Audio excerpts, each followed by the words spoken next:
کیا جمعہ کے روز نہانا ضروری ہے؟ مستحب ہے. نہیں نہایا تو گناہ نہیں ہے، لیکن فضائل بہت ہیں اس کے، نہانا چاہیے. کیا نہاتے وقت قبلے کی جانب چہرہ یا کمر کی جا سکتی ہے؟ اگر ستر کھلا ہوا ہے تب تو بہتر یہ کہ قبلے کی طرف منہ یا پیٹھ نہ کرے نہاتے وقت. اور استنجا خانے میں تو قبلے کی طرف منہ یا پیٹھ کرنا استنجا کرتے وقت یہ تو حرام ہے. کیا عورت اپنے مخصوص ایام میں بھی نہا سکتی ہے؟ اور نہانے میں کیا اگر ضرورت ہے، ٹھنڈک کے لیے گرمی ہو رہی ہے تو نہا سکتی ہے، صفائی کے لیے نہا سکتی ہے. عورت کے لیے غسل کرتے وقت کیا سر کے بال کھولنا ضروری ہے؟ کھول کر مطلب دھونا فرض نہیں ہے، اگر سخت گندی بھی ہے اتنی سخت نہ ہو کہ اس کی جڑیں بھی تر نہ ہو. اگر ایسی سخت بندی بھی ہے چوٹی کہ اس کو کھول کر پانی نہیں بہائیں گے تو جڑیں تر نہیں ہوئی تو کھولنا ضروری ہو جائے گا، ورنہ ضروری نہیں ہے. ہاتھ میں نیل پالش لگی ہو کیا غسل ہو جائے گا؟ ناخنوں میں نیل پالش اگر غسل سے پہلے لگائی ہوئی ہے اور اب غسل کیا تو غسل تو نہیں ہوگا، کیونکہ اس کی تہ جم جاتی ہے ناخنوں پر. کیا غسل بیٹھ کے کرنا چاہیے کھڑے ہو کر؟ بیٹھ کر سنت ہے اور ستر بھی چھپا ہوا ہو. کیا غسل میں کلی کرنا اور ناک میں پانی ڈالنا ضروری ہے؟ ڈالا نہیں جاتا، ناک میں پانی چڑھانا ہوتا ہے نرم ہڈی تک. تو یہ غسل میں فرض ہے، وضو میں سنت موقدہ ہے. اور کلی بھی پورے منہ کے ہر کل پرزے میں پانی پہنچ جائے، دانتوں کی کھڑکیوں میں، سوراخوں میں گیپ ہوتے ہیں، سب جگہ زبان کی کروٹوں، زبان کے نیچے سب جگہ پانی پہنچ جائے ہلکی جڑ تک. یہ غسل میں فرض ہے، وضو میں سنت موقدہ ہے. جب آپ کہتے ہیں غسل میں فرض ہے تو یہ عام غسل میں فرض ہے یا جب فرض غسل کیا جائے تب فرض ہے؟ جب بھی غسل کرے تو ظاہر ہے کہ جب ایک سنت غسل کریں گے، مستحب غسل کریں گے تو اس کا بھی فرض اگر چھوٹ گیا تو غسل کا ثواب تو نہ ملا نا. اور فرض میں تو ہے ہی فرض کہ غسل اترے گا نہیں.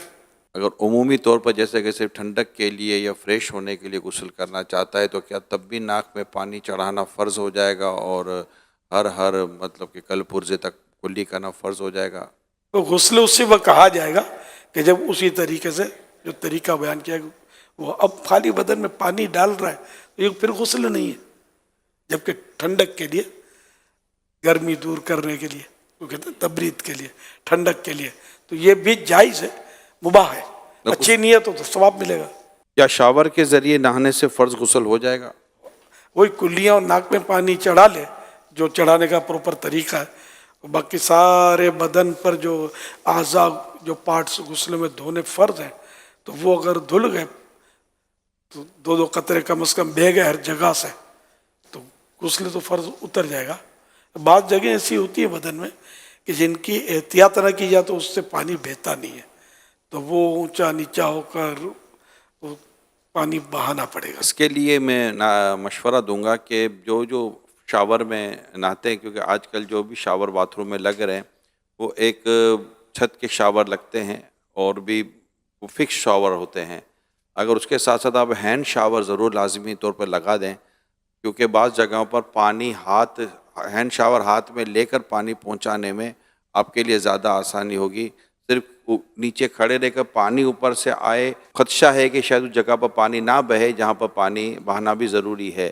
تو بدن کو ملنا بھی سنت ہے، جی ہر جگہ کو ملنا ہے. کیا غسل کرتے ہوئے کان کے اندر پانی ڈالنا بھی ضروری ہے؟